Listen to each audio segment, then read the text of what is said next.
Happy New Year, everybody. Good to see you all. Happy birthday. Ooh. We'll have a big celebration next year. Invite you all. Have Fran's pie or cake or something. So, of course, I got to ask Fran that first. But good to see everybody. I'm joined today by Kara Wente, who heads up the Ohio Department of Children and Youth. There have been questions raised about publicly funded childcare, daycare here in the state of Ohio. I think it's important that we start with the essential facts to kind of lay the groundwork here. Number one, in the state of Ohio, we have 100,000 children whose child care is being subsidized by the state of Ohio. On any one given day, approximately 100,000 children. Number two, because children move in and out of public supported child care, in any given year, there's approximately 116,000 children who for all or part of the year were in publicly funded child care. Number three, there are almost 5,200 child care centers in Ohio that serve children, where some or all of the children they serve are supported through public funds. Again, so the universe is approximately 5,200 of those daycare centers. After the allegations about the situation in Minnesota, the Trump administration outlined 3 measures that they expect all states to follow to ensure protection against fraud. The state of Ohio is already following all 3 of those. In addition, we are doing other things. And let me talk about that for a moment. Let me now outline some of the things that Ohio has been doing. Number one, Ohio pays facilities based on attendance, not on enrollment. Attendance, not on enrollment. Paying only for the days that a child is, in fact, in child care. Paying based on attendance only uses taxpayers' dollars when a child is actually physically at the child care facility, not just signed up. The Biden administration required all states to pay by enrollment by August 2026. We never switched. We never did that. We never switched to paying by enrollment. We have always paid by attendance. The Trump administration just today announced that states can continue to pay based upon attendance. Number two, since the creation of our Department of Children and Youth, we have verified attendance by requiring a personal identification number, a PIN, along with a photo confirmation or a location-specific QR code. Director Wente will, in a moment, show you how that is done and explain that. Number three, our department uses monthly cross-department data analytics to identify potential fraud, waste, and misuse of state funds. We complete risk-based, data-driven, and referral-initiated monitoring reviews on monthly data and case-specific concerns. Number four, the department also conducts unannounced health and safety inspections and reviews family eligibility and financial management practices. In calendar year 2025, because of the Department of Children and Youth's annual unannounced visits, we closed 38 child care centers in Ohio, and our attempts to close 2 more are still going through administrative hearings. In total, last year, the Department of Children and Youth conducted over 10,000 unannounced visits at child care centers over the state of Ohio. Now, if you look at the monitor. Further, the department encourages the public to send in tips on potential fraud. Since the creation of the Department of Children and Youth, we have had a toll-free hotline in place and a dedicated fraud reporting email address.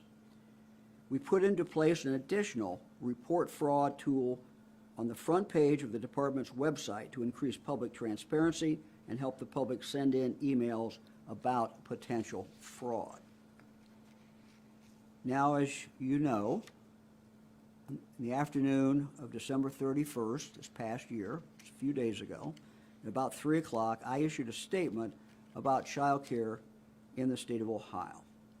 Prior to that statement, the Department of Children and Youth had received 124 tips from the public in 2025. 124 tips we had received from the public in 2025. Now, of those tips, 61 have resulted in daycare centers being required to pay back overpayments to the state. They have also resulted in the Department of Children and Youth closing 12 separate facilities. Further, they found that of that number, of that 124 tips, 30 of the daycare centers identified through the tips were actually operating in accordance with state and federal laws.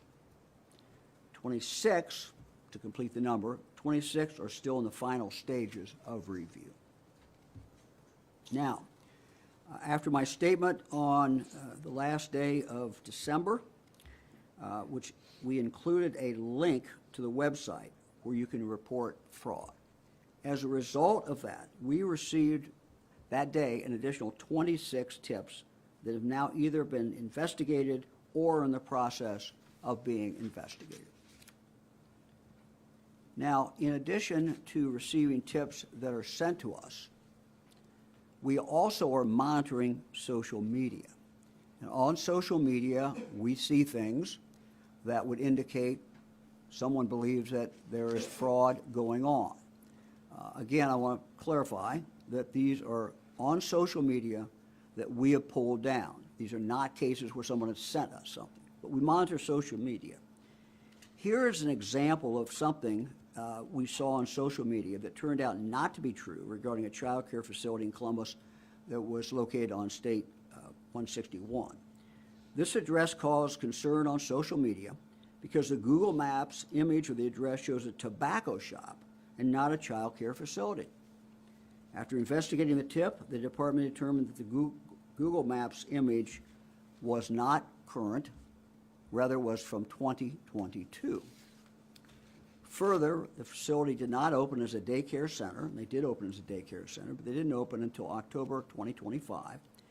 And as of this point, by the way, none of the children there are receiving public assistance. But we do take these seriously, even if we find them just on social media, and we run those down. We know that there are concerned citizens trying to conduct their own fraud investigations. And those individuals are posting on social media that they can't get into child care facilities that they are visiting. There is a good reason why they are not getting into these facilities. To protect the children in these daycare centers, Ohio requires facilities to have safety and security plans in place. They have these plans in place so that an adult cannot just walk into a facility without an appointment or without a child to pick up or drop off. That is there to protect the children. If you aren't working there, or if you've not been cleared to volunteer, you can't be there. That's what the law is. And it's a good law. In fact, adults working or even volunteering at a child care center must undergo FBI and BCI background checks, state and national sex offender checks, and a child abuse and neglect check. Number 6, as fraud evolves, the department's protection practices have evolved. For example, in June 2025, the department began an anti-PIN sharing enforcement process. As a result, more than 65,000 families were reminded that PINs must never be shared with the provider. As a result, over 7,500 families actually reset their PIN number. In November 2025, the Department of Children and Youth implemented payment category reforms. The department updated part-time hours, classifying them from 7 hours per week to 10 hours per week, and full-time hours from 25 hours per week to 33 hours per week to ensure the full needs of the family were met by one provider whenever possible. This helps to ensure that providers do not move children simply to get a full-time payment for one child and then a part-time payment for another child for the same classroom slot. Further, this past December, the Department of Children and Youth closed a dual provider loophole. The department clarified that children may attend two daycare providers only when care needs cannot be met by one. As a result, the department has reviewed 1,200 cases and ended more than 90 authorizations.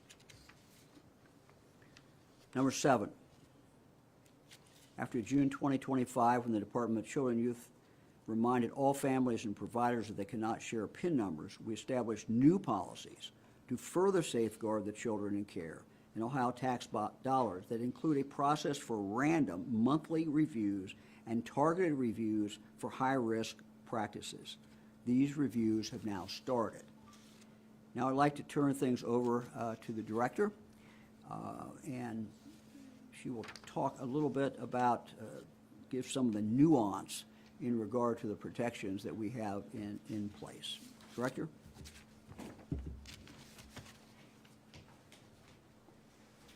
Thank you, Governor. So one of the topics that have been in the forefront is how do we safeguard to ensure children are actually in attendance? And as the Governor highlighted, we have always paid on attendance, which means we pay for the hours a child's in care. If you were to take your child to one of our centers, you would likely see this tablet by the door.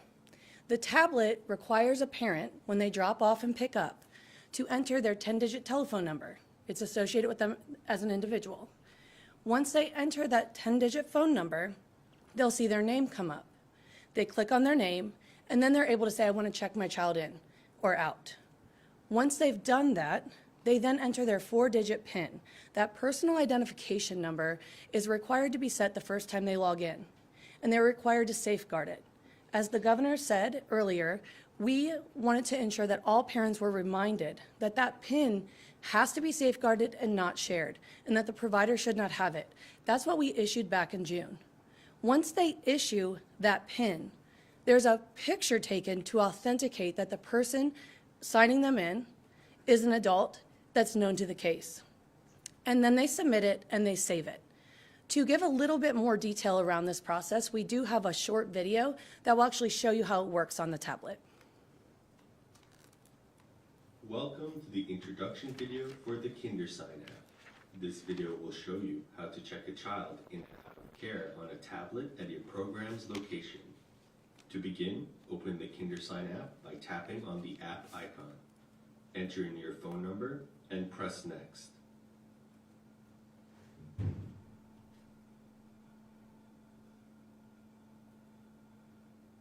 It will lead you to a screen asking for your PIN number. Enter your PIN and press Verify. You will be signed into the main menu. Click on Attendance. You will be led to a screen where you have to take your photo.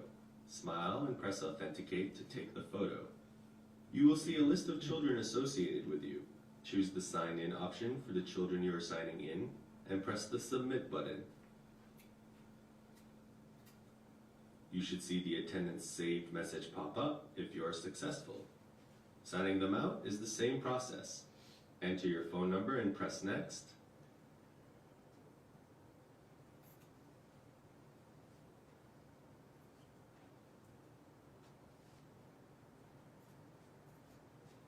Enter your PIN number and press Verify.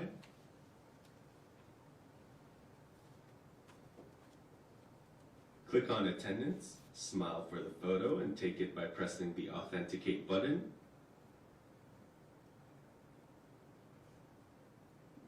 Then, select the Sign Out option for the children you wish to sign out and press the Submit button. You should see the attendance save message appear if you are successful.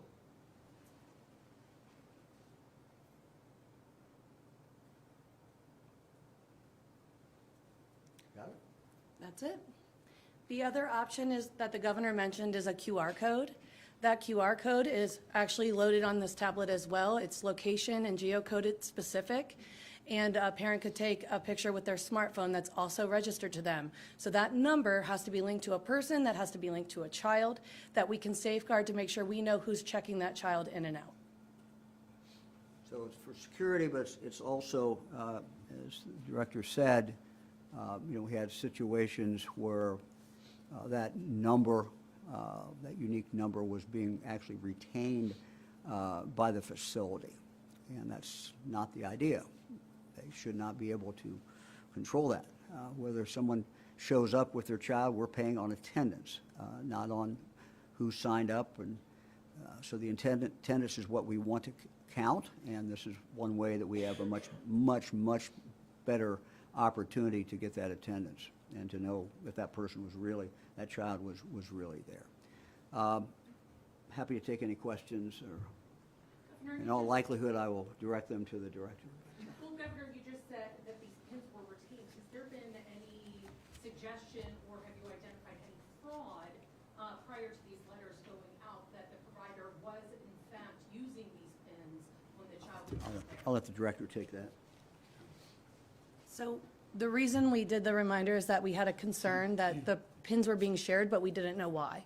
So we don't have specific cases of fraud linked to the PIN. What we had is that could have been the intent to start the process. So we tried to immediately stop it rather than going a case-by-case situation. We did a blanket review and saw the 7,500 PINs get recoded, if you will. Additionally, we have reports that will allow us to see if a provider required their families to do all the same PIN. Those are things that we're looking at proactively and have been since earlier in county year 25. Representative Williams told me last week that on the picture, a lot of these pictures are not clear. And that's something that he would like your agency to look into as well. Have you heard those concerns? We have heard concerns around, can you actually see the individuals in the picture? Certainly, we can actually go in through reports and see what the picture is being taken of. It's also another report that we have that we would use to indicate if there's a concern or suspicion of fraud. So we actively monitor that, but understand that we can always become more robust, but certainly that's something that's already underway at the department for that very reason. We want to make sure that we're seeing a person, and if we weren't, then that would be a reason for us to open a program integrity review. Governor, you mentioned social media. There's a sense I'm getting from you that people are out there believing that there's widespread fraud occurring in these daycares. Where do you think that's coming from? What is compelling people to knock on the doors and see if there are effective? Well, I don't know. You'd have to ask them. I mean, look, in every agency, we try to be as vigilant, and we are as vigilant as we can about fraud. Does fraud occur? Yes, fraud occurs. Our job is to do everything we can. No fraud is acceptable. Our zero tolerance, and our job is to do everything that we can. But you have 5,200 facilities. You have 100,000 kids going in those facilities every single day. And so, there have been times in the past, as you could see by what my statement, and the director can elaborate, there's been times we found fraud. And, we go after that and try to find that. So, look, what we have seen is what goes on in Minnesota. I don't, whatever is being reported is being reported. I'm not talking about Minnesota at all. But there has been some connection I've seen on social media from people who say, well, there's a lot of Somalians in Ohio too. There's Somalians in Minnesota. Therefore, Ohio probably has a huge problem. I don't think that's fair. Have we found fraud? Yes, and Kara can explain and talk about that. Do you think people are confused, or do you think people are actively distorting? Well, I can't go there. Look, my job as governor And the director's job is to do everything that we can to find fraud and to stop it. And we will continue to do that. This is what we have been doing. This is what we're going to continue to do. Governor, you mentioned the vast majority of these claims in the last month have been directed toward Somali Americans, Somali immigrants specifically. Who is committing? Well, I'm not sure I said the vast majority.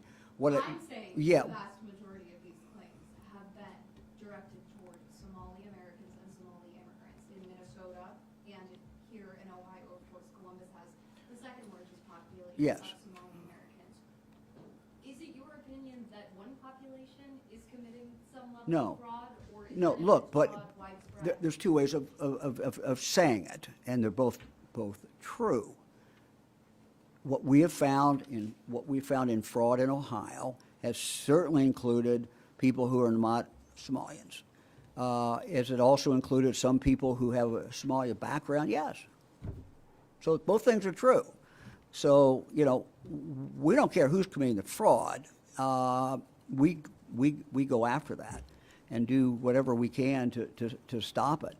So I think that, you know, we need to, in this discussion, I think, focus on fraud itself and what we're doing. And look, we always evolve as we see what we think is causing fraud, or we see some vulnerabilities.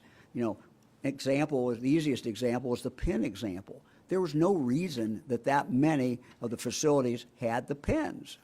Now, as Kara said, we can't say that they were committing fraud, but they had no business with those PINs anyway.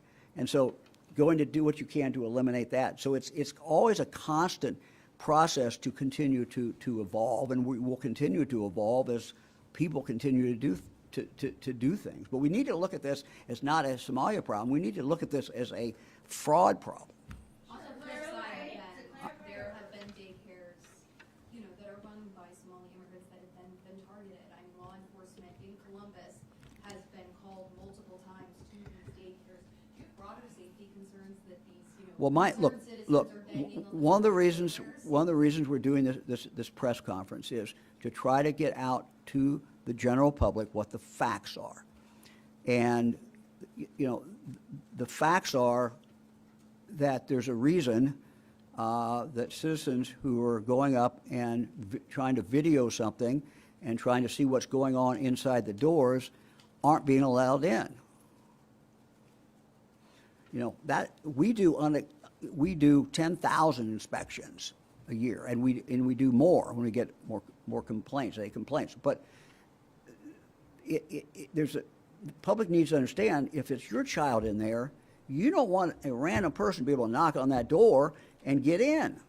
They have to have a reason to get in. They have to be a parent to get in. They have to be a guardian. They have to be someone who's responsible for that child. Or they have to be a volunteer who's already been cleared with all kinds of background things. So we're careful with our kids in Ohio. And I think people should expect us to be, and should demand that we do that. So there shouldn't be a shock when you see something on social media and someone is going, I can't get into this place. No one will let me in. Well, hell no. No one should let them in. You should let them in. It's also, I think, you know, also this press conference to say, look, fraud does occur. And if we think fraud doesn't occur, we're wrong. It does occur. And our job is to do everything that we can and constantly look for new ways to stop fraud. And we welcome, let me say it very clearly, and you can see we've always welcomed tips. And doesn't mean every tip plays out, but if somebody feels, hey, there's something wrong going on in that place, there's some fraud going on, we want their tips. We've always wanted their tips.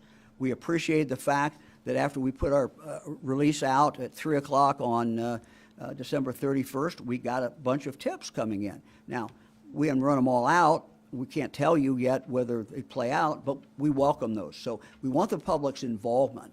But going to a daycare center, whether it's run by Somalians or whoever it's run, you're not going to expect to get in unless you've got a reason to get in. Governor, do you see this as clearly? We'll go to you next.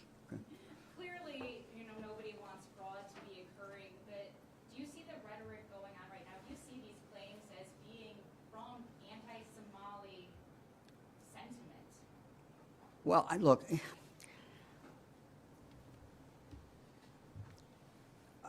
I think that's something, again, the national audience does not understand, and there's no reason they would, is that the vast majority of Somalians have been here for a long time.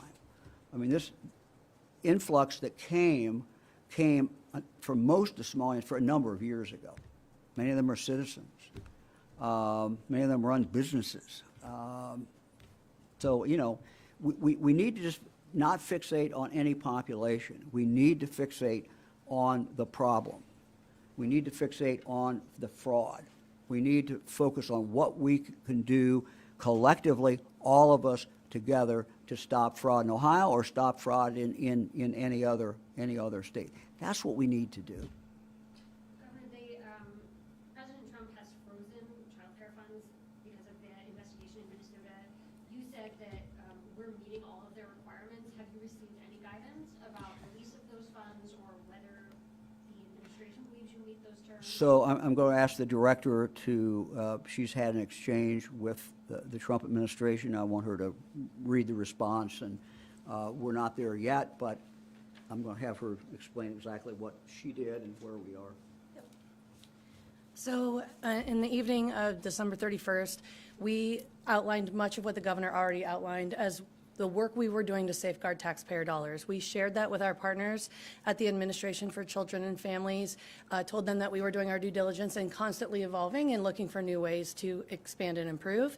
In that evening, we got an email back that they said, "Thank you for providing this information. We appreciate your diligence in safeguarding taxpayer dollars."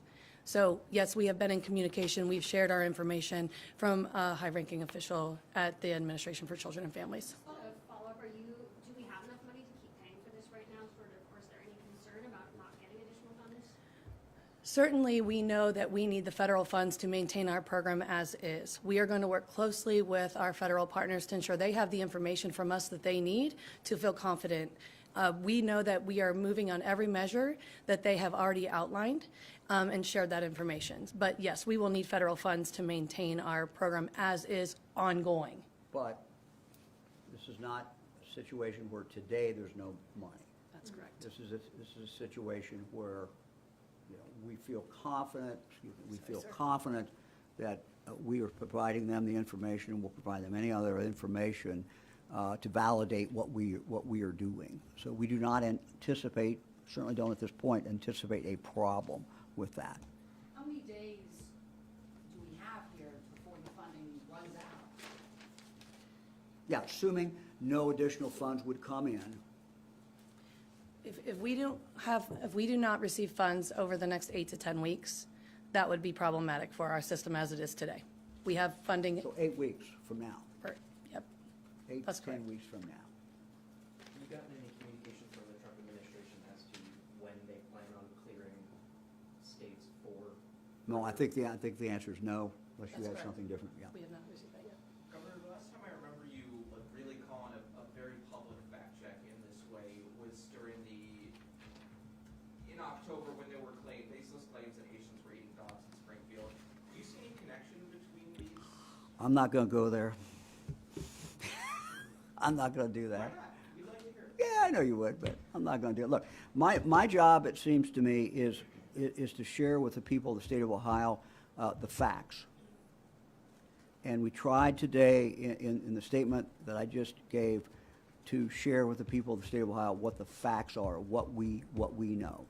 Now, there's a lot more out there. I mean, you know, we could go back and talk about different investigations. We could talk about when we have found fraud. I mean, there's a whole history of what we've done, and so this is not all the information there is, but we think it's the essential information, at least, to try to make it understandable. What happens when the tech is down? I show up to drop off my kid, the tablet's broken. What becomes the contact?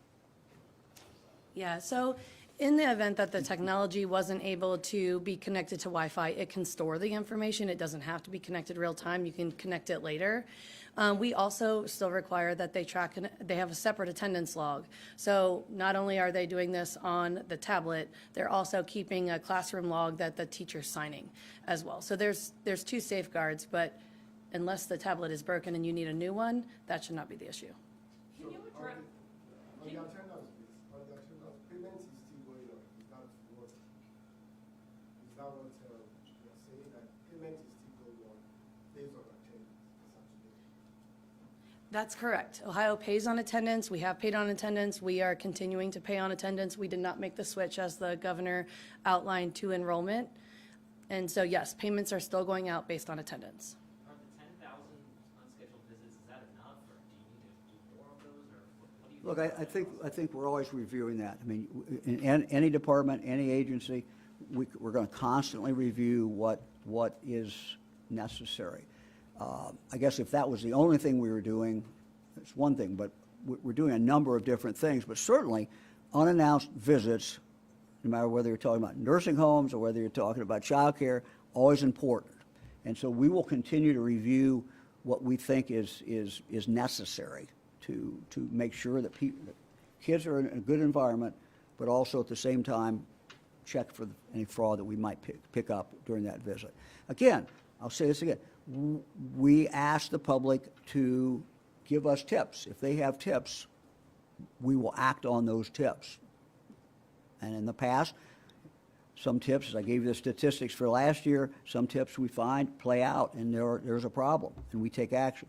Other cases, they don't play out and there's not a problem. What kind of fraud is the most common?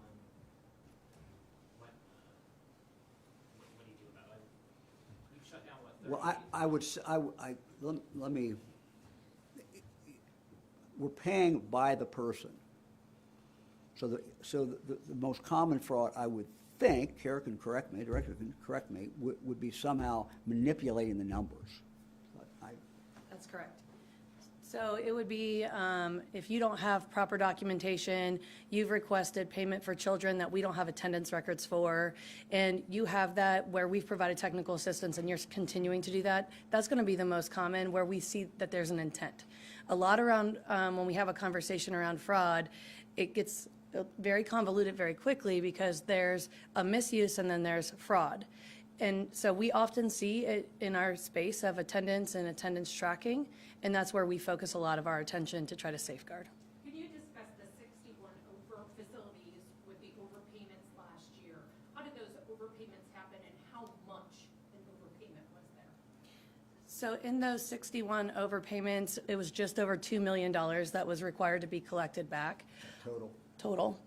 Oftentimes, when we see an overpayment like that, if we don't close the program, it's because it wasn't, and we don't feel it was intentional. It was, they didn't have proper paperwork, they didn't have proper documentation with technical assistance. They took the necessary actions to ensure that they were following the rules once they were told. So those overpayments still get collected because any dollar that went out incorrectly, we would continue to go after, even if we felt like their process now going forward was okay. So that's where that $2 million came from. The letter sent by House Republicans called for unannounced inspections of Columbus area child care facilities, audit attendance records, billing, and immediately. Okay, I'm sorry, you're going to have to speak up. I apologize. The letter sent by House Republicans to DCY called for additional unannounced visits at Columbus area facilities, audits, and immediately suspending or withholding state payments if allegations are corroborated pending a full investigation, among some other things. Brett Williams on social media threatened subpoenas if that wasn't done. So are those things that you're going to be increasing, and how do you respond to that? Well, I think we've given a pretty thorough statement in answer to that in regard to what we've done. You want to add anything? Sure, I'll just add, Yeah. so as the governor said, we've been focusing on program integrity since inception of the new department. And one of the pieces that we have continued to evolve with is what is the right balance of being proactive in data and case review, and then also reacting to the tips and referrals that we receive from the public. One of the pieces we decided back in June when we started to look at the PIN conversation and the reminder was that we need to do more proactive case pools. So in 2026, we've already started our plan, which was to do a randomized sample of 400 cases, which is high confidence, statistically valid for our number of providers, but it's statewide. So we already had planned to do more unannounced visits, more program integrity reviews prior to that letter, and we'll continue to do the work that we had planned to do. Those providers have been selected. They know that we're going to be on site to collect documentation. We have, that work was planned and has already started to be executed. So I have spoke to Representative Williams, and right after he sent the letter, explained that much of what we were doing was already underway. He understood that. It was a great conversation. Additionally, our teams have been reaching out to representatives and members of the General Assembly to make sure they know. Talking about program integrity isn't something we do often because we don't want someone to understand and know what we're out there looking for. So we do protect what our plans are to safeguard and to prevent bad actors. So we are having those individual conversations with the members over the last few days, and will continue. Given how Ohio has used TANF money to pay for childcare, does this funding interruption pose any problems elsewhere in the budget if you have to rely on that money more? It should not. It should not. Again, we have about 8 weeks. We have every confidence this will get resolved, and the federal government will be satisfied with what we're doing. So, yeah. Representative Williams also suggested that a stoppage in public funds, including state funds, with a quote-unquote suspicion of fraud, just probable cause. Does that violate due process at all? I'm sorry, They sir, have say to that again. prove that public funding would stop with the suspicion of fraud. Does that violate due process at all? He said they have to prove they're not committing fraud. Well, look, I'm not going to get into that. I think the only thing I would say is that we are doing it, we think, the proper way. We think we're doing it in a way that protects the taxpayers of Ohio, at the same time allows a process to take place. And part of the process is built into the law. And sometimes we would like to hurry the process up. As I think I said, we have several cases that are actually now under review. And we have one case that is in the Court of Appeals at this point. So these centers, you know, some of them are pretty aggressive about following their constitutional rights, and we let courts deal with that. But you know, we're not bypassing any constitutional rights of anybody. So. Governor, the daycare centers have obviously dominated the conversation lately, but there have also been claims on social media about Medicaid fraud in Ohio. Can you talk a little bit about what safeguards exist within that department to combat fraud? Well, it's a pretty broad question. I'm not going to do that today. We're happy to put you in contact with the director who can go through that, or you know, have a meeting with the director. Happy to do that, but I'm not going to stand up here without the director, because the director is charged by me with making sure we're doing everything that we can. There is one other thing that has been out in the social media. I think maybe we should talk about the Somalia Education Resource Center. There's been things posted about this. A couple facts. Somalia Education Resource Center has not received public funds for more than 6 months. Previously received federal funds through a USDA program administered in Ohio by our Department of Education and Workforce.